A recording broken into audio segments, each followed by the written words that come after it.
அஸ்ஸலாமு அலைக்கும் வரஹ்மத்துல்லாஹி வபரகாத்துஹு. கண்ணியத்துக்குரிய இஸ்லாமிய பெருமக்களே, ஒரு தடவை மூசா நபி அலைஹிஸ்ஸலாம் அவர்கள் சுகவீனமாக இருந்தார்கள்.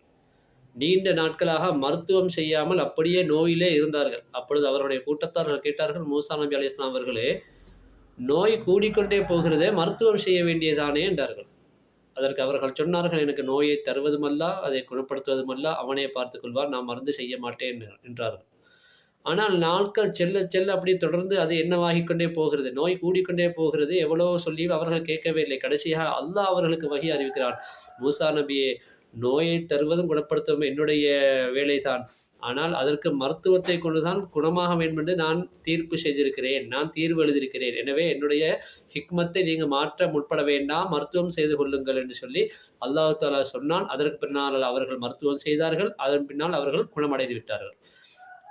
சில காலத்துக்கு பின்னால மூசா நபி அலைஹிஸ்ஸலாம் அவர்கள் சொல்கிறார்கள் அல்லாஹ்விடத்திலே, யா அல்லாஹ், நோயை தருவதும் நீதான், குணப்படுத்துவதும் நீதான்.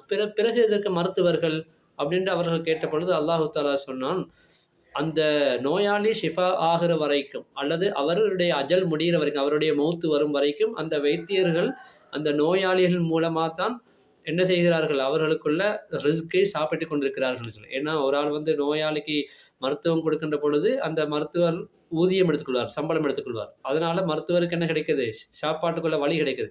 அல்லது மௌத்தாறு வரைக்கும் மருந்து கொடுத்து கொண்டே இருக்கணும். அதுக்குள்ள மருந்தும் எங்கிருந்து கிடைக்குது, அதுக்குள்ள ஊதியமும் அந்த நோயாளிகிட்ட இருந்தால் அந்த மருத்துவருக்கு கிடைக்குது என்றது அல்லாஹ் அவர்களுக்கு பதில் சொன்னான். அழகான ஒரு பதிலா இருக்கிறது அல்லவா.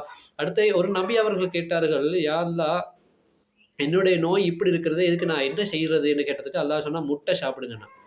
இன்னொரு நபி அவங்க கேட்டாங்க, யா அல்லாஹ், என்னுடைய உடம்புல பலம் குறைஞ்சு கொண்டே போகுது, அதுக்கு நான் என்ன செய்யலாம் என்று கேட்டதுக்கு அவங்க அல்லாஹ் தஆலா சொன்னா, நீங்க முட்டையும் இறைச்சியும் சாப்பிடுங்கண்ணா.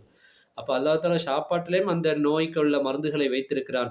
நோய்க்கு உள்ள மருந்துகளும் வைத்தியரிடத்திலும் வைத்திருக்கிறான். எனவே எந்த ஒரு நோய்க்கும் மருந்து இல்லாமல் இல்லை.